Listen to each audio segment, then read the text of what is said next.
তারপরে কাহিনী তো একটা হয়েছে। তো ওই জায়গায় রিনিউ করতে আসছি, তারা বলতেছে যে এক্সট্রা নাকি আরও 1100 টাকা দিতে হবে 1300 টাকার সাথে, কিসের যেন ফি। গরমে এমন একটা অবস্থা হয়েছে, নিচের থেকেও গরম উঠতে আছে আবার উপর থেকেও গরম, মানে মাঝখানে আমি একটা স্যান্ডউইচ টাইপ হয়ে যেতেছে, এত গরম লাগতেছে। তো ওই জায়গা থেকে রিনিউ করতে হবে। তো দেখি কি অবস্থা। আসসালামু আলাইকুম মাই ভাই ব্রোস, কী অবস্থা সবার, কেমন আছেন সবাই? তো welcome to my YouTube channel.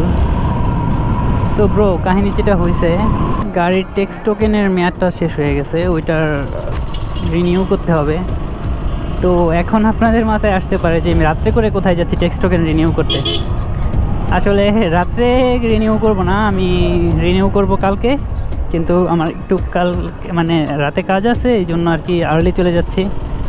Renew ছাড়াও কিছু কাজ আছে বাইকের, ওগুলো করাতে হবে, তো এই জন্যই রাত করে যাচ্ছি শরীয়তপুর। কিন্তু কাজ শরীয়তপুর করাবো না, কাজ করাবো হচ্ছে মানে আমাদের এলাকাতেই।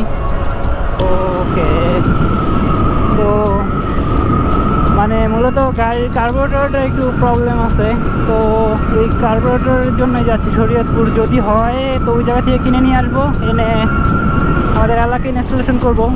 আর যদি না হয় তো এলাকায় এসেই কিছু একটা করতে হবে। আর অনেকেই বলবে যে কার্বোরেটরের পিস্টন চেঞ্জ করতে, একবার পিস্টন চেঞ্জ করব চিন্তা করছিলাম, তারপরে পিস্টনও আনাইছিলাম আমার এক ফ্রেন্ডকে দিয়ে ঢাকা থেকে। তো পিস্টনটা আনে একটা চুনা খেয়েছি। চুনা কেমন, মানে পিস্টনটা হচ্ছে ধরেন আমার কার্বোরেটরের যেই মানে জিক্সারের কার্বোরেটরের পিস্টনটা হচ্ছে যেই সাইজের ছিল, ওই পিস্টনটা ওই সাইজের ছিল না। তো পিস্টনটা ছিল একটু চিকন, আর এইসব পিস্টন একটু 19-20 হইলেই কাজ করে না। তো আইনা ওই মেবি 2000 সামথিং টাকা নিয়েছিল, ওই আমার 2000 টাকায় চুনা গেছে। তো এই জন্য চিন্তা করতেছি যে কার্বোরেটরটা পুরোই চেঞ্জ করে ফেলবো।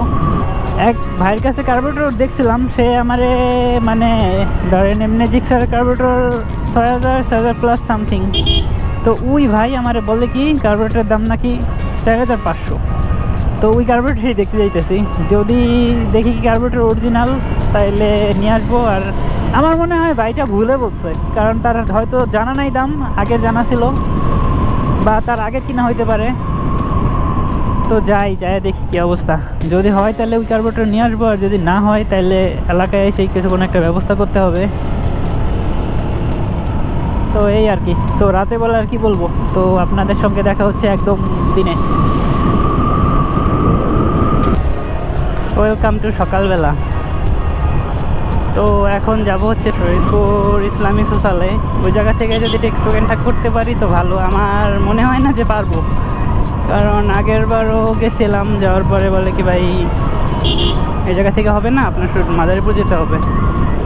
তো আজকে আবারও যাচ্ছি, দেখি যদি হয় তো হলো, না হলে মাদারীপুরই যেতে হবে। তো যদি হয়ে যায় তাহলে একটু ভালোই হবে, কারণ তাহলে আর কষ্ট করে মাদারীপুর যাওয়া লাগবে না। তো এই সোশ্যাল ব্যাংকেই যেতে হবে, যাই দেখি কী অবস্থা।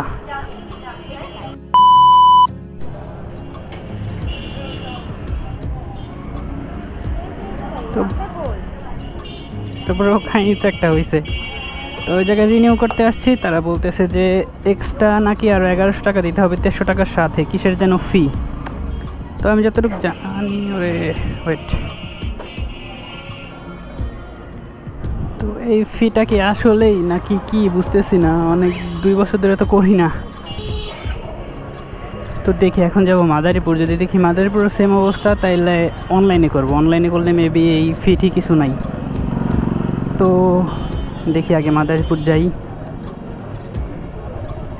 গরমে এমন একটা অবস্থা হয়েছে, নিচের থেকেও গরম উঠতে আছে আবার উপর থেকেও গরম, মানে মাঝখানে আমি একটা স্যান্ডউইচ টাইপ হয়ে যেতেছে, এত গরম লাগতেছে। মেবি 41 চলতেছে, তো গরম লাগাটাই স্বাভাবিক।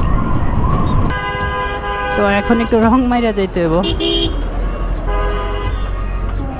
এই তো এসে পড়লাম ন্যাশনাল ব্যাংক। তো ওই জায়গা থেকে রিনিউ করতে হবে। তো দেখি কি অবস্থা, এই জায়গাও সেম নাকি, যদি সেম হয় তাহলে তো সমস্যা।